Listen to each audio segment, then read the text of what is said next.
This is Bharat FM. बजेगा भारत झूमेगा भारत।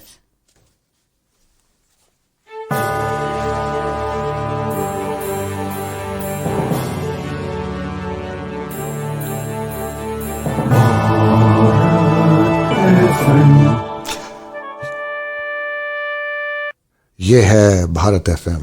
बजेगा भारत झूमेगा Bharat. Sat Sri Akal, welcome and adab. You are listening to Bharat FM, a one of its kind, multilingual, eclectic provider of entertainment, information, and news to Indian Americans. Headquartered in Cincinnati, Ohio, Bharat FM airs shows out of Cincinnati, Chicago, and Phoenix. We take pleasure in our ability to cater to your bhakti, chusti, sfurti, shakti, and masti needs with our audio and visual shows. Check out bharatfm.com for our online program schedule and archives. I'm sure the content will definitely tickle your senses. Tune in via the 24-hour web streaming on bharatfm.com or via the Bharat FM app. More information can be procured at 513-488-5070. Bharat FM प्रस्तुति साहित्य संध्या में आपका बहुत बहुत स्वागत है। मैं हूं आपकी होस्ट सीमा साहनी। मेरा आपको प्यार भरा नमस्कार। हिंदी साहित्य की एक और अनुपम कड़ी लाई हूं मैं आज आपके लिए। पर आज हम पुराने कवियों और पुराने शायरों की बात नहीं करेंगे। आज हम आज के साहित्य की बात करेंगे। ऐसे साहित्य की बात करेंगे जो आज ही अभी अभी लिखा गया है। आज हम पढ़ेंगे और सुनेंगे कुछ ऐसी रचनाएं जो लिखी हैं प्रवासी भारतीयों ने। ऐसे भारतीयों ने जो भारत में पैदा तो हुए, बड़े भी हुए, लेकिन दूर देशों में जाकर बस गए। इससे पहले कि हम उन रचनाओं को पढ़ें या सुने, एक और चीज के बारे में बात करते हैं। क्यों करते हैं लोग ऐसा? क्यों एक देश में बड़े होते हैं, पलते हैं और फिर दूसरे देशों में जाकर बस जाते हैं? आमतौर पे ऐसा कहा जाता है, जो लोग दूर देशों में जाकर बस जाते हैं, उनका मकसद सिर्फ एक होता है और वो है पैसा। मैं समझती हूँ कि ये बहुत ही सुपरफिशियल आर्ग्यूमेंट है। अपने एक्सपीरियंस से मैं एक बात बता सकती हूँ कि कहीं ना कहीं उनके अंदर एक भावना जन्म ले लेती है। उन्हें लगने लगता है कि जो सब वो इस दुनिया में करना चाहते हैं, जो सब वो इस जन्म में करना चाहते हैं, उसका अवसर जहाँ वो रह रहे हैं, वहाँ उन्हें नहीं मिल सकता। वो सब करने के लिए उन्हें दूर देशों में जाना ही पड़ेगा। जैसा कि भगवान कृष्ण ने कहा है कि कर्म सर्वोपरि है। और जब ये भावना जन्म ले लेती है, तो एक गांव की सरहद, एक शहर की सरहद या एक देश की सरहद, इसका कोई मायने नहीं रह जाता। वो हर सरहद पार करने के लिए तैयार हो जाते हैं। कहीं ना कहीं उन्हें एक और चीज मोटिवेट करती है, वो ये कि वो किसी भी बाउंड्री से अपने आप को रिस्ट्रिक्ट नहीं करना चाहते। उन्हें ये लगता है कि ये सरहदें सब बेमानी है, ये पूरी दुनिया उनका अपना घर है। वो अपने सपनों को और अपने गोल्स को इस एक देश तक सीमित नहीं रखना चाहते। तो क्या इन लोगों के मन में अपने देश के लिए, उस ज़मीं के लिए जहाँ वो पैदा हुए, कोई लगाव नहीं है, कोई प्रेम नहीं है? जी नहीं, ऐसा बिल्कुल नहीं है। ये अपने देश का खिंचाव और लगाव ही है जो उनकी जीवन शैली में उभर-उभर कर सामने आता है।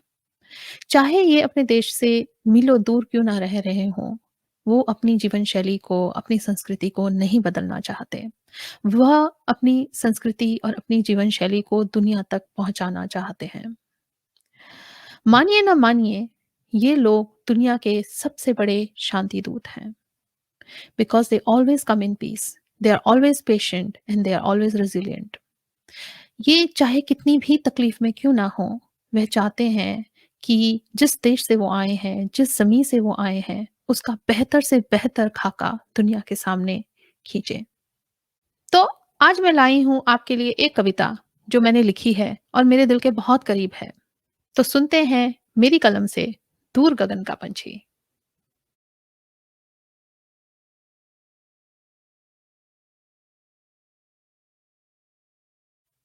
उच्च आकांक्षी और अभिलाषी, मैं अनजान डगर का पंथी, मुझे आस-पास की डाल न भाती, मैं दूर गगन का पंछी।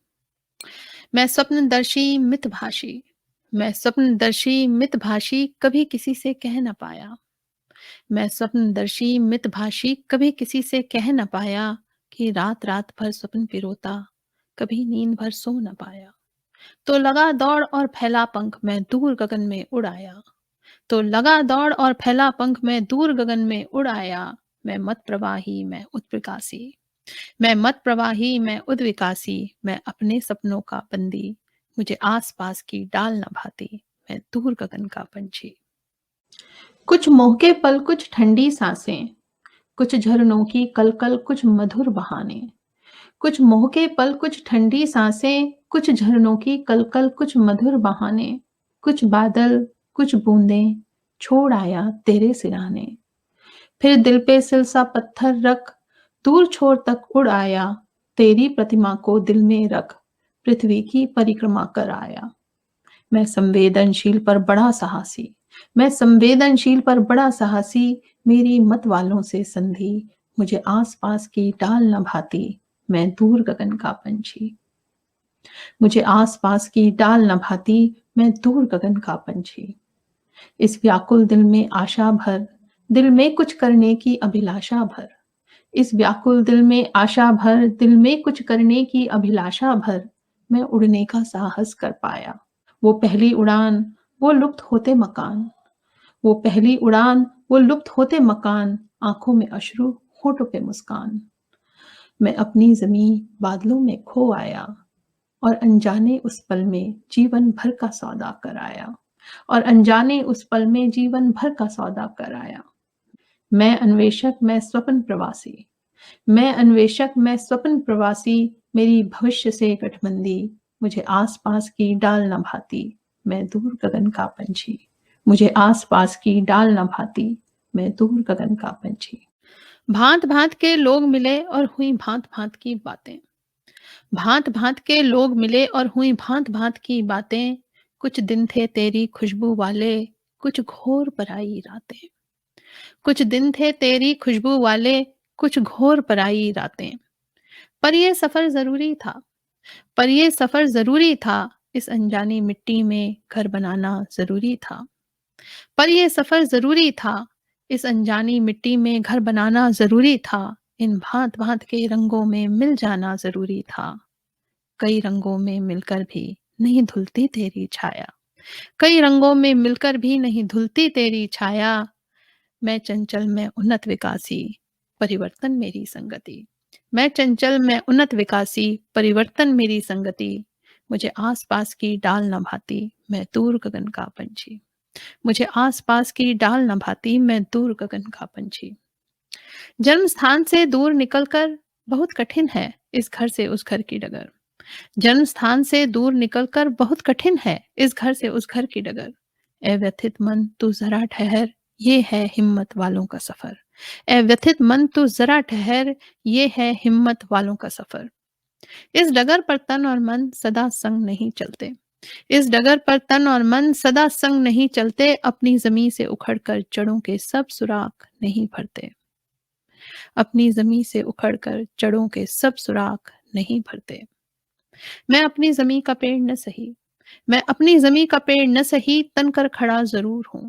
मैं अपनी जमी का पेड़ न सही, तन कर खड़ा जरूर हूं। तेज हवाओं के थपेड़ों से जमकर लड़ा जरूर हूं। तेज हवाओं के थपेड़ों से जमकर लड़ा जरूर हूं। इंसानी सरहदों को बेमानी कर दूर गगन तले खड़ा जरूर हूं। इंसानी सरहदों को बेमानी कर दूर गगन तले खड़ा जरूर हूं। मैं पृथ्वी के इस छोर से उस छोर तक का पुल, मैं पृथ्वी के इस छोर से उस छोर तक का पुल, आम दीवारों से अलहदा जरूर हूं।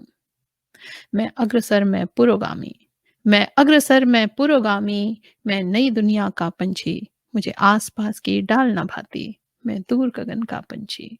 मुझे आस पास की डाल न भाती। मैं दूर गगन का पंछी।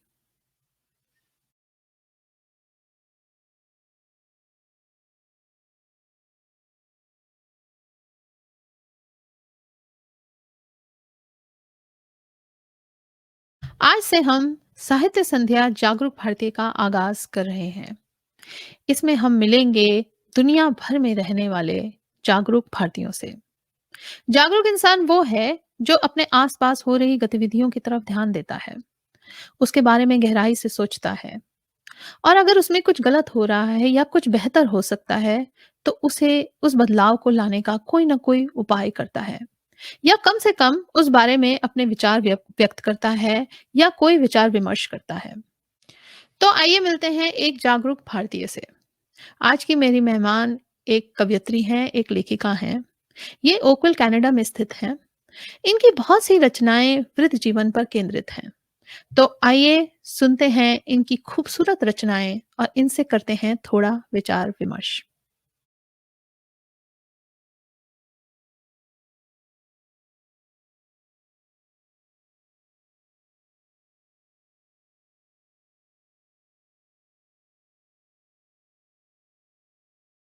इंदिरा जी, आपका बहुत-बहुत स्वागत है साहित्य संध्या जागरूक भारतीय में। बहुत बहुत धन्यवाद सीमा जी, आपने मुझे इस प्रोग्राम में विचार विमर्श के लिए बुलाया। साहित्य संध्या और जागरूक भारतीय दोनों एपिसोड्स के लिए मैं आपकी बहुत बहुत आभारी हूँ। I am glad to have you on the show. तो मैं आपसे एक पहला सवाल करती हूँ जो I think is the crux of the issue here, कि हमारा ऊपर की पीढ़ी और नीचे की पीढ़ी के साथ कैसा तालमेल है, इसका सीधा सीधा असर हमारी लाइफ क्वालिटी पे पड़ता है, हमारी जिंदगी की खुशी पे पड़ता है। और मुझे लगता है कि बहुत से लोग इस बात को रियलाइज नहीं करते। तो जो नीचे की पीढ़ी है, जो यंगर जनरेशन है और जो मिडिल जनरेशन है, वो सीनियर मेंबर्स के साथ अपना तालमेल कैसे बेहतर करें, इसकी प्रॉब्लम्स पर थोड़ी रोशनी डालिए और कोई प्रैक्टिकल एडवाइस दीजिए। सीमा जी, ये बहुत ही रेलेवेंट सवाल है। आजकल सभी पीढ़ियों के बीच में कहीं ना कहीं आता है। और मैं ये सोचती हूँ कि कुछ समय पहले जनरेशन गैप बहुत लोकप्रिय शब्द था। कोई भी प्रॉब्लम होती थी तो हम यही कहते थे, ओ ये तो जनरेशन गैप है, ब्लेम कर दिया जाता था, और ये माना जाता था कि ये तो सत्यता है, ये तो रियलिटी है, इसको पूरा नहीं किया जा सकता। मगर मैं ऐसा नहीं सोचती, क्योंकि जनरेशन गैप एक्चुअली है क्या? दो जनरेशन्स या 3 जनरेशन्स के बीच की जो दूरी है, एक दूसरे को समझने की जो सामर्थ्य है, उसको ना यूज कर पाना ही तो जनरेशन गैप है। तो हम उसको क्यों ना कोशिश ये करें कि हम इसको फिल करें। और हम गैप्स को कैसे फिल करते हैं? कोई बात ऐसी करते हैं कि उसको या तो चिपकाते हैं या साथ लाते हैं या साझा करते हैं। तो यही मेरा अपना मानना है कि हम दोनों या तीनों पीढ़ियों के बीच में अगर हम अपने को अवेलेबल करें, मिडिल पीढ़ी वाले लोग बच्चों के साथ अवेलेबिलिटी अपनी बढ़ाएं, हम जो मेरी उम्र के वरिष्ठ लोग हैं, बूढ़े हैं, वो बच्चों के साथ भी और मिडिल जो पीढ़ी है उसके साथ भी अगर अपने को अवेलेबल करें कि हम हैं यहाँ, अगर कोई तुम्हें समस्या है, कोई बात है, तुम बात करना चाहो तो हम यहाँ पे हैं, बात करो। और इस तरह से और फिर अपनी स्थिति भी समझाएं और उनकी समझें। तो अक्सर यही हो जाता है कि बच्चे ये समझते हैं कि बड़े हमारी बात समझेंगे नहीं, मगर हम धीरे धीरे करके अगर हम कोशिश करना भी छोड़ देते हैं और फिर पुश भी नहीं करते, तो यही इस तरह से करके कॉन्फिडेंस जो है फिर वो तीनों पीढ़ियों में एक दूसरे के लिए बढ़ेगा। और क्योंकि हम जैसे बचपन में देखते ही थे, हम भी अपनी रानी दादा सबसे बात करते ही थे ना, तो हो सकता है वो हमारी प्रॉब्लम ना समझते हो, मगर अगर हम कोशिश करते तो शायद ये विश्वास जो था वो और बढ़ जाता। आपका कहना बिल्कुल सही है कि जो एटीट्यूड था 30 इयर्स अगो वो ये था, या 40 इयर्स अगो, कि एक जनरेशन गैप है, इसको फिल नहीं किया जा सकता। एंड आई थॉट कि हम लोग कहीं ना कहीं ये इस बात पे विश्वास करने लग गए कि ये तो गैप है, ये नहीं फिल हो सकता, इसको भरने की भी कोशिश नहीं करनी चाहिए। और आपका एडवाइस बहुत अच्छा है कि हम उस पाथ पर ना जाएं, हम कोशिश करें कि इसको वक्त दें, इसको एक चांस दें कि ये गैप अगर पूरा नहीं तो काफी हद तक क्लोज किया जा सकता है। बिल्कुल। और हमेशा ये भी कोशिश करना कि नहीं हम सब चीज जानते हैं या समझते हैं, ये भी ठीक नहीं है। अपने विचारों को हमेशा उनके ऊपर थोपना भी बहुत अच्छी बात नहीं है, जिसको कि बहुत ज्यादा एक्सेप्टेंस नहीं मिलती कई बार। हाँ तो जी। अगर हम इक्वल बेसिस के ऊपर कि हम तुम्हारी बात दोस्ती, हाँ, एक दोस्ती किसी रिलेशनशिप बनाई जाए। जाए। तो वो पुरानी जो एक सेइंग है कि जब बाप का जूता बेटे के पैर में आना शुरू हुआ तो वो दोस्त बन गए। बन गए, बिल्कुल, बिल्कुल। नहीं, एकदम बिल्कुल ठीक बात है ये आपकी। एक चीज़ और देखने को मिलती है कि जहाँ ये कम्युनिकेशन ब्रेक डाउन हो जाता है, उस कम्युनिकेशन को तो हम पैच अप कर सकते हैं, पर in some families it goes one level even further कि एक इनसेंसिटिवनेस आ जाती है, कि एक ऐसा लगता है कि एक यंगर जनरेशन इनसेंसिटिव हो जाती है सीनियर मेंबर्स के साथ, और yes sometimes I have seen it other way around two कि सीनियर मेंबर्स भी इनसेंसिटिव हो जाते हैं। ऐसे सिचुएशन में कैसे हम आइस ब्रेक कर सकते हैं, कैसे हम उस सिचुएशन के साथ उसको तोड़ सकते हैं? सीमा जी, मेरा मानना ऐसा है कि आज का जो परिवार है ना, वो बहुत अलग है। आज के परिवार में बड़े छोटे सभी व्यस्त हैं, किसी के पास समय नहीं है, सबके गोल्स, एक्सपेक्टेशंस, एम्बिशंस अलग हैं। जिस जनरेशन में हम लोग बड़े हुए हैं, उससे आजकल का जो माहौल कहिए, उसे परिवार कहिए, सब चीज़ बहुत ही अलग है। आजकल सोशल मीडिया, टेक्नोलॉजी, ये सारी चीज़ों ने बहुत ज़्यादा बिज़ी रखने के ऑप्शंस बहुत हैं। बहुत ज़्यादा हैं। तो हाँ। आजकल बच्चे भी हमेशा इसी उसमें रहते हैं। तो इस वजह से जो समस्याएँ हैं, जो वो बढ़ गई हैं।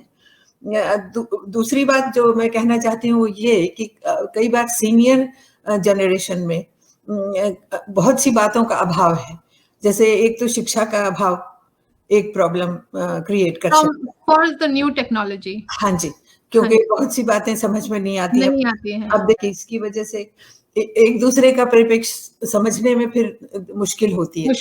वो सामंजस्य जो है वो हो नहीं पाता। तो इसलिए आजकल की, और दूसरी बात ये भी है कि आजकल की जो समस्याएं हैं वो भी बिल्कुल परे हैं, एक मतलब मामूली प्रॉब्लम से एकदम परे। अब देखिए ना, जेंडर इनइक्वालिटी, ड्रग्स, टेक्नोलॉजी, ये सब बातें जो हैं इतनी अलग हैं, नई हैं, जो डील नहीं की थी हमने, या when you were in the middle generation you never saw दोस।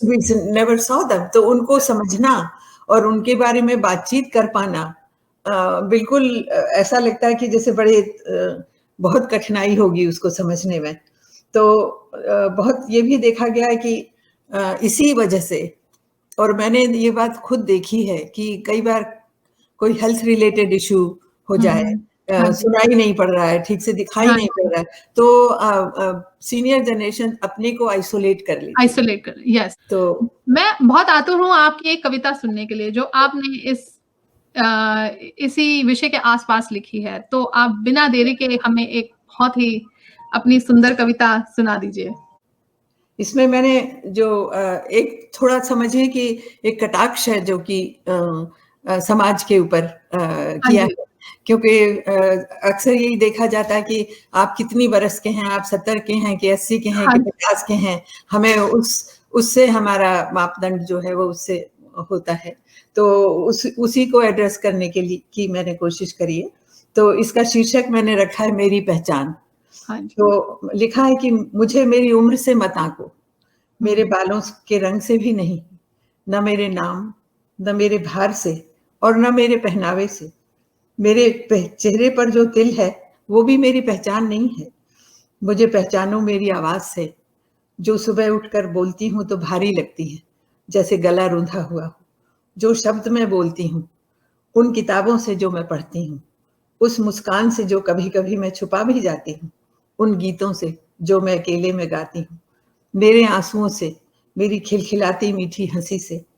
मैं किन स्थानों में घूमती रही, मेरा घर कहाँ है, मेरे कमरे में कौन सी तस्वीरें लगी हैं, मेरा प्यार, मेरा विश्वास कहाँ है, वो मेरी असली पहचान है। उनसे आंको मुझे। मेरे चारों ओर सुंदरता है, परंतु लगता है वो सब भुला दिया तुमने, और जो मैं नहीं हूँ उन्हीं आंकड़ों से मुझे तोलने लगे, उन्हीं को मेरा मापदंड बना दिया। बहुत सुंदर, and it's a very touching poem. और जो आपने कहा कि experience and the paths that you have cross, those are the things. So we need to just scratch a little bit deeper in knowing a person, and that's what is the key. We have to forget कि इसकी उम्र इतनी है तो हम उसके साथ ऐसा इंटरेक्शन करेंगे. The actual person has to be reached into. बिल्कुल बिल्कुल. तो एक और सवाल जो जहन में आता है वो ये है कि इसमें यंगर जनरेशन क्या कर सकती है. यंगर जनरेशन से मेरा मतलब ये है जो 12 साल से ऊपर, जिनको थोड़ी समझ आ गई है. उनके पास वक्त भी है, उनके पास एनर्जी भी है, पर मैं देखती हूँ कि अक्सर दे आर क्लूलेस. उनको डायरेक्शन नहीं मिलती. उनको मिडिल जनरेशन से या इवन ओल्डर जनरेशन से एक डायरेक्शन नहीं मिलती कि वो क्या कर सकते हैं. एंड अननेसेसरी कई बारी ऐसा होता है कि वो विक्टिम्स भी होते हैं घर में आर्ग्यूमेंट्स की या घर में कलह की, सो हम उनको कैसे इस प्रॉब्लम के बारे में बता सकते हैं या कैसे कह सकते हैं कि वो हमारी किस तरह से मदद करे इस गैप को क्लोज करने में. सीमा जी, मेरा ऐसा विचार है कि बड़ी, छोटी और बीच वाली जनरेशन का जो आपने खाका खींचा है, उसमें तरह तरह की समस्याएं आ सकती हैं. मिडिल जनरेशन अब अपने काम, अपने परिवार, अपने बच्चों में बिजी है. उनके पास टाइम नहीं है. छोटी जो जनरेशन है 12 साल से ऊपर की, जो बीच की माने और छोटी जो जनरेशन है, उनका स्कूल का काम है, उनके पास वो भी बिजी है, उनके पास भी टाइम नहीं है.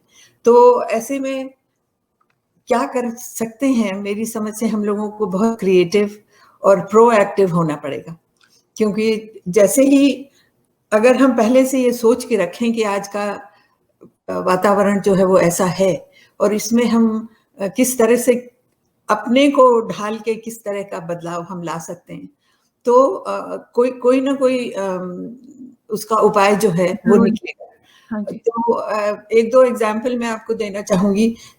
मेरे घर में छोटे बच्चे हैं. अब तो वो बड़े हो गए हैं, मगर 20-21 साल से 3 बच्चे छोटे हैं. तो हम लोगों ने क्या किया कि ऐसा सोचा कि इनके साथ अपना संबंध बढ़ाने के लिए हमने हर 2 हफ्ते में आधे घंटे का टाइम इनके साथ में बिताऊं, और उसको हमने अम्मा टाइम नाम दिया. तो इस भाषा में वो समझते हैं, इस भाषा को वो समझते हैं कि अच्छा हमें ये टाइम अम्मा के साथ बिताना है.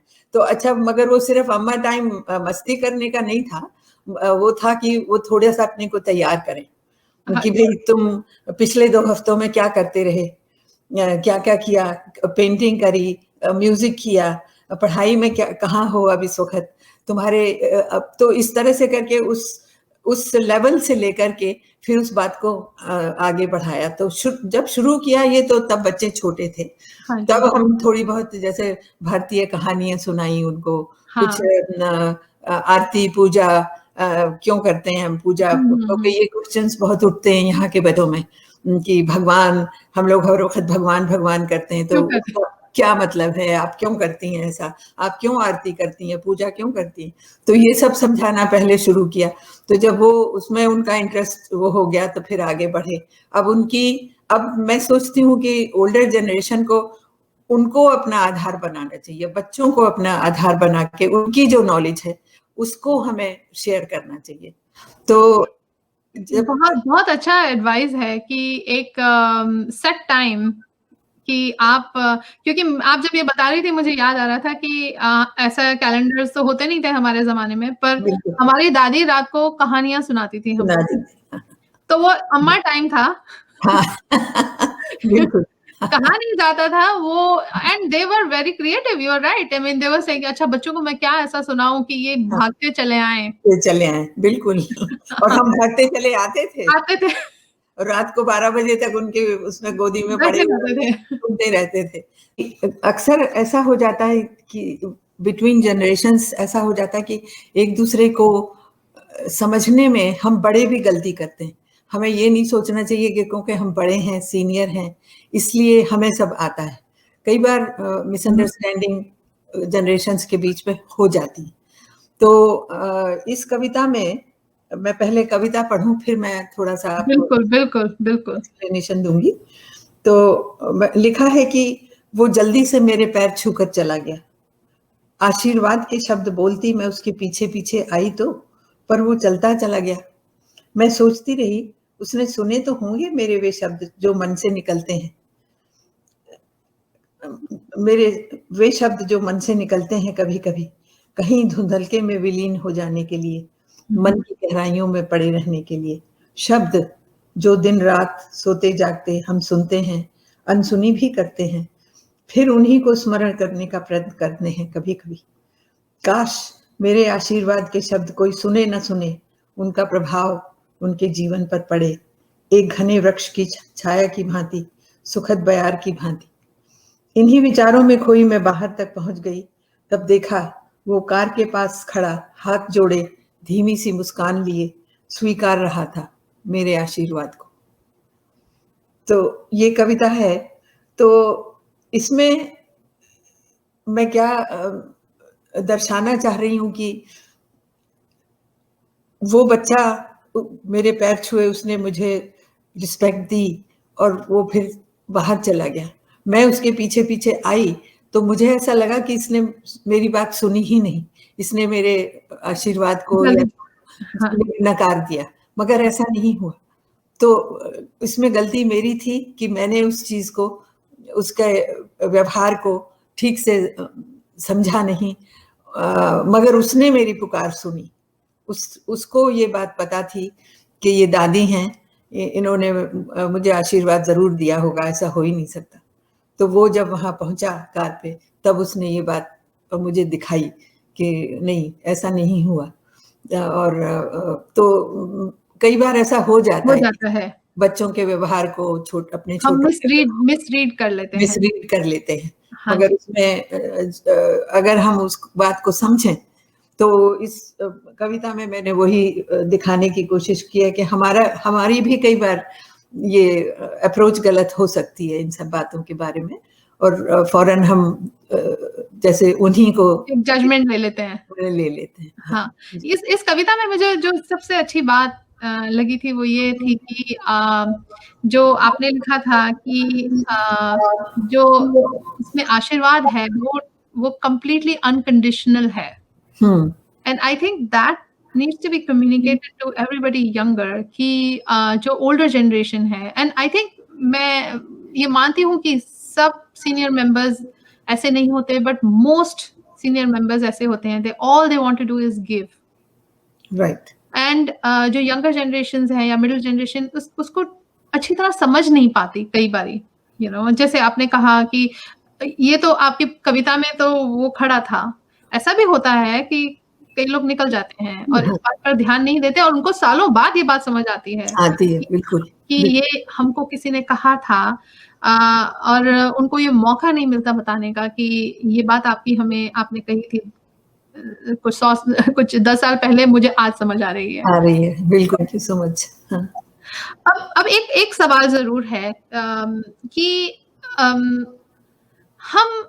आप यहाँ पर कुछ 40 साल से हैं, 50 साल से हैं, आपको ऐसा लगता है कि हम भारतीय जो यहाँ आ गए, उसका यहाँ आने का जो एक्ट था, यहाँ पर अपने आप को बसाने का जो एक्ट था, उससे आपको लगता है हमारा फैमिली स्ट्रक्चर जो है अनटच रहा है, वैसा ही रहा है, या हमने कुछ ऐसा खो दिया है जिसकी भरपाई नहीं हो सकती? सीमा जी, मैं सोचती हूँ कि विदेश में आकर जो सबसे बड़ी, जब यहाँ आने का निश्चय हुआ तो मेरी सबसे बड़ी चिंता जो थी वो जीवन यापन की नहीं थी। मुझे पता था कि कहीं ना कहीं से कैसे ना कैसे हमारा काम चलेगा। मुझे जो चिंता थी वो बच्चों के भविष्य की ज्यादा थी, क्योंकि मैं सोचती थी कि भारतीय माहौल को छोड़ के एकदम विदेशी माहौल में आ जाना कैसे हम उसको मैनेज कर पाएंगे। तो ये सबसे बड़ी मेरी चिंता ये थी। तो हम उन्हें कोई जीवन मूल्य दे पाएंगे कि नहीं। तो ये सब जो बातें थी ये थी। अब जो आपके प्रश्न में है कि क्या हमें क्या मिला क्या नहीं मिला, तो बहुत कुछ हमने खोया भी और बहुत कुछ पाया भी। तो कुछ ऐसा भी पाया जो शायद नहीं मिलता वैसे। तो इसमें तो कोई बिल्कुल दो राय हो ही नहीं सकती, क्योंकि देखिए बहुत सा वहाँ का जो निश्चल एक वातावरण है, बच्चों के खेलने कूदने के लिए जो स्वतंत्रता है, कहीं भी चले जाइए कुछ खाने को मिलेगा, खेलना कूदना, ये सब थोड़ी इंडिपेंडेंस ज्यादा थी क्योंकि कार कल्चर कम है, बस इसलिए बहुत सी बातें वहां पे ऐसी होती थी जो कि अभी भी हम भी उसे याद करते हैं। सावन में झूला झूलते थे, रंग खेलते थे। अब शायद नहीं है इतनी अब शायद नहीं होगा, मगर मैं तो अपनी आपको बात बता रही हूँ कि हम तो फिर यादों के सहारे ही जिए ना। और हमारे लिए तो वो चीज अभी भी जीवंत है, बिल्कुल जीवंत है, क्योंकि हमारे लिए भी जीवंत है। हाँ, क्योंकि जब कोई इस तरह की बात उठती है तो यही होता है कि नहीं अब ऐसा नहीं है वहां पे। तो मुझे उसकी कोई चिंता नहीं है कि अब ऐसा नहीं है, मेरे जमाने में ऐसा था। तो मुझे तो वही याद है, मेरे लिए तो वही यादें जो हैं वो सबसे ज्यादा इस वक्त महत्वपूर्ण होती हैं, स्पेशली इस स्टेज ऑफ लाइफ में। तो मगर हमने बहुत कुछ पाया भी, बच्चों को अच्छी शिक्षा मिली, उनको यहाँ का दूसरी तरह का वातावरण मिला। और सबसे बड़ी बात जो मुझे लगी, यहाँ के जो इंटेलेक्चुअल जो परसूट्स हैं, जो बौद्धिक प्रगति है, वो यहाँ पे बहुत अच्छे से हुई बच्चों को। और अपनी नई सोच बढ़ाने का और एक सेतु भी एक ब्रिज भी बना है हमारे कल्चर का बैक होम के साथ। उस बात को लोग इग्नोर कर देते हैं कि जो भारतीय यहाँ आए, उन्होंने एक कनेक्शन बना दिया दो देशों के बीच में, जो आज बढ़ता ही जा रहा है। कई कंपनीज हैं जो वहाँ आज आ गई हैं क्योंकि वो भारतीयों को जानते हैं, उनके साथ डील कर चुके हैं, उनके साथ काम कर चुके हैं, उनके साथ उनका एक कंफर्ट लेवल है। और उसमें आई थिंक जो लोग पहले आए हैं उन्होंने एक अहम भूमिका निभाई है। बिल्कुल, all was not lost. नहीं, hopefully not. More was gained and less was more was gained for sure. तो ये सब बातें जो हैं, इनसे बहुत फर्क पड़ता है। बहुत सा लिटरेचर है, देखिए इतना भारत का साहित्य जो है इतना रिच है, उससे बहुत कुछ सीखने को मिलता है। और अपने बच्चों को भी हम यही बताते हैं कि भाई हिंदी अगर नहीं पढ़नी आती तो कम से कम ट्रांसलेशन पढ़ो उन किताबों की, ताकि तुम समझो तो सही कि वो उसमें है क्या। क्योंकि इतना लिटरेचर जो है हजारों साल पुराना तो यहाँ तो देखने को नहीं मिलता है। यहाँ बिल्कुल, यहाँ वो उस तरह की कॉन्टिन्यूटी, उस तरह की उतनी पुरानी चीजें तो प्रेजेंट ही नहीं।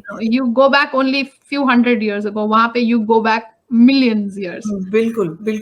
So वो तो एक खास बात है इंडियन कल्चर में, इंडियन हमारी संस्कृति में।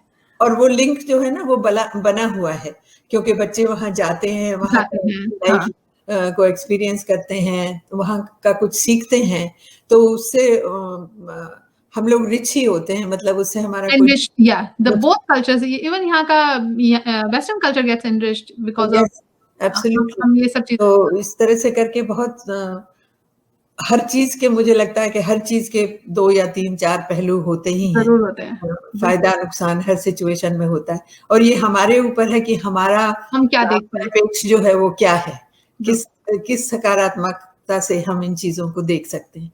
क्योंकि बहुत नेगेटिव भी अगर आप रखें हर चीज को, तो उससे फिर हम कुछ गेन नहीं करेंगे, आप भी नहीं, अगली जनरेशन भी गेन नहीं करेगी। तो that's a very important point कि आप इसका मूल्यांकन करना बहुत जरूरी है कि आप ये सीखें कि एक बैलेंस तरीके से, ताकि आप जो चीज मिस हो गई है उसको किस तरह पूरा कीजिए, और जो आपने गेन किया है उसे एक्नॉलेज कीजिए, ताकि एक हेल्दी हैप्पीनेस का माहौल तो नहीं क्रिएट होता, but it's more like it's reality, acknowledge the reality. बिल्कुल। और देखिए ना, अगर किसी भी माहौल में या किसी भी उसमें सकारात्मक माने पॉजिटिवनेस बनी रहेगी तो ऑटोमेटिकली उसमें हैप्पीनेस आएगी ही, बिल्कुल कनेक्शन बना रहता है। तो अब मैं आपसे एक अहम सवाल पूछना चाहती हूँ। आपने जी। पूरी जिंदगी यहाँ गुजारी है, आपने बच्चों को बड़ा किया है, you have had active career, आपने ह्यूमन राइट्स कमीशंस के लिए काम किया, यू वर अ टीचर,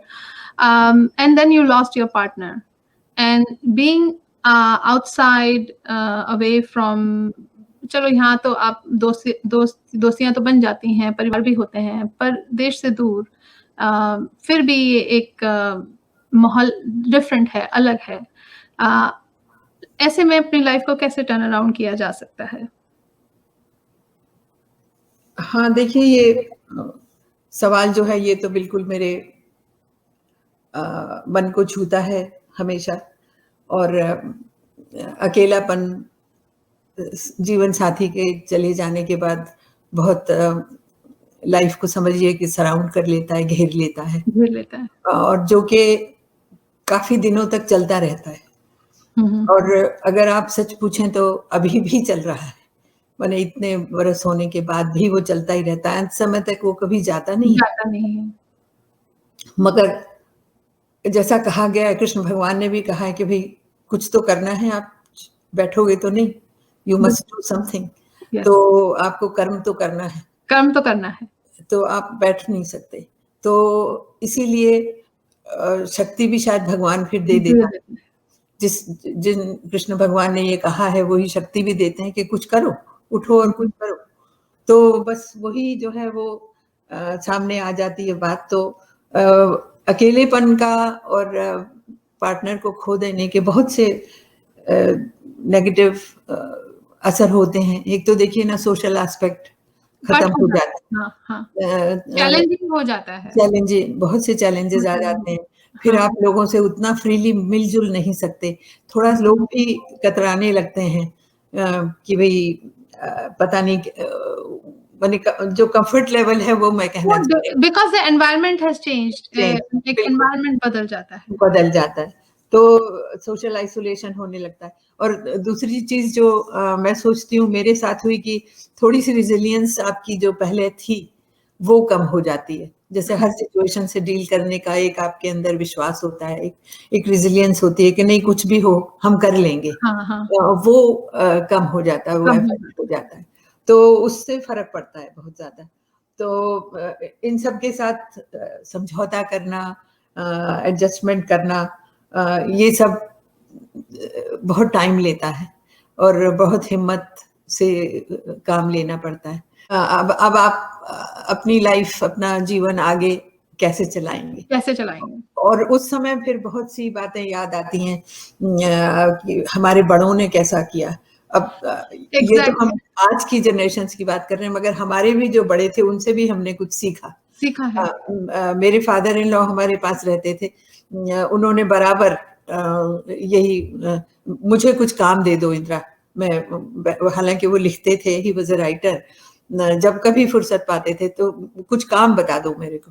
तो छोटे छोटे काम, डिशवॉशर खाली करना, कपड़े फोल्ड करना, ऐसे काम उन्होंने ले लिए जो कि उन्होंने जीवन में कभी नहीं किए, मगर फिर भी मेरी हेल्प करने के लिए या वो उन्होंने ये सब करना शुरू किया। अगर मैं कर देती थी तो नहीं तुमने हमारा काम कर दिया, अब हम क्या करेंगे। यही मेरे घर में भी होता है। तो दूसरे ईश्वर की दया से मुझे लिखने पढ़ने का थोड़ा सा शौक है, तो मैं उसमें अपना टाइम, कम्युनिटी के साथ कनेक्टेड रहना बहुत।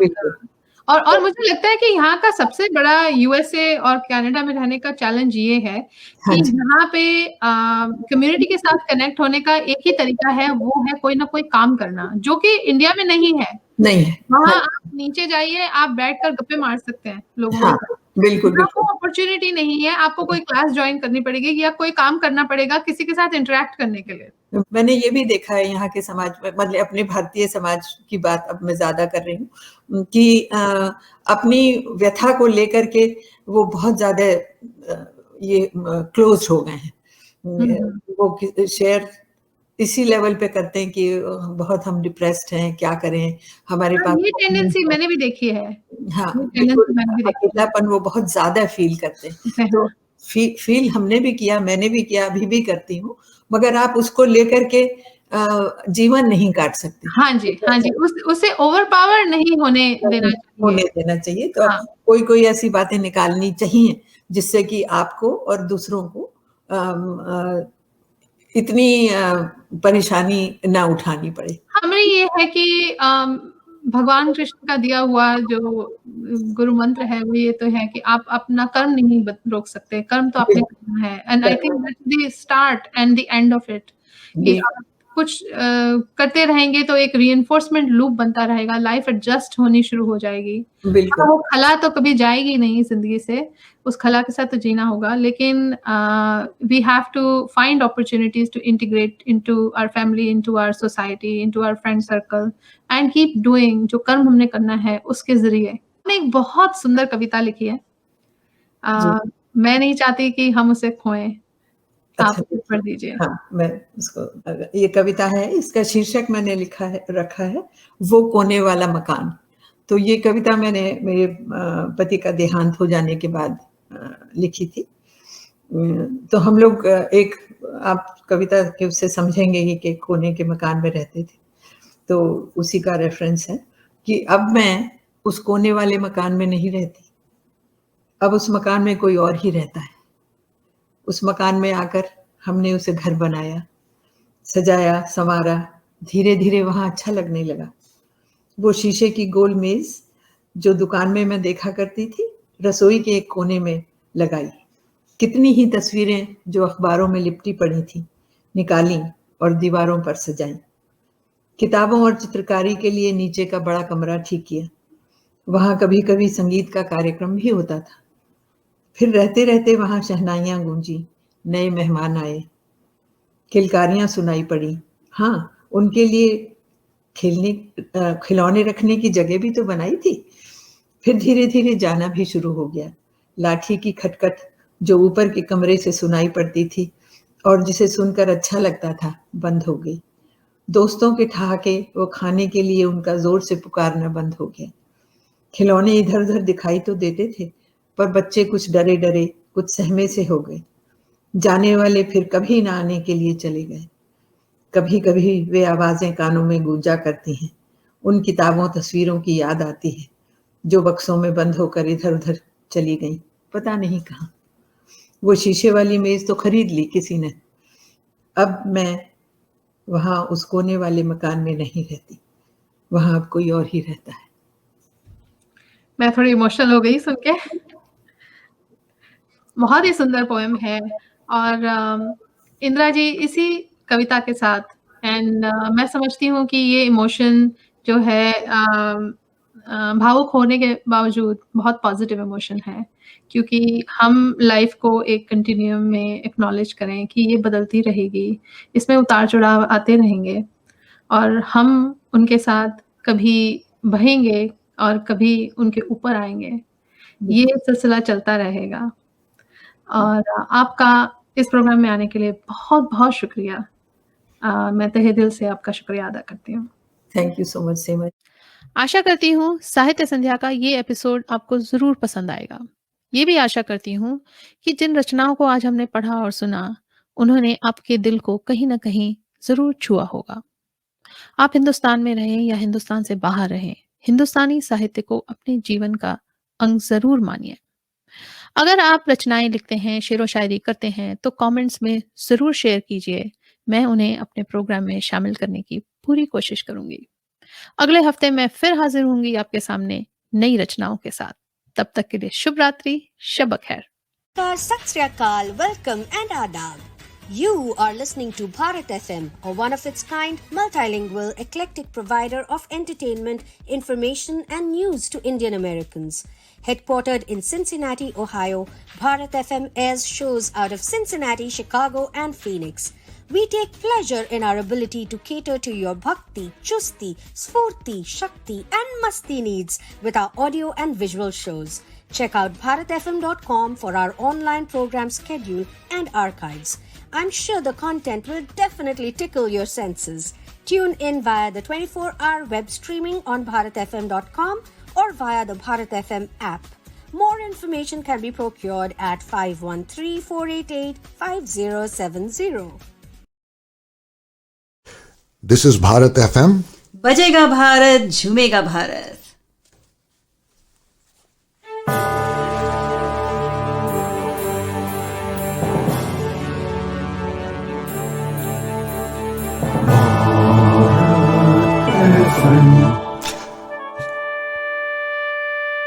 ये है भारत FM.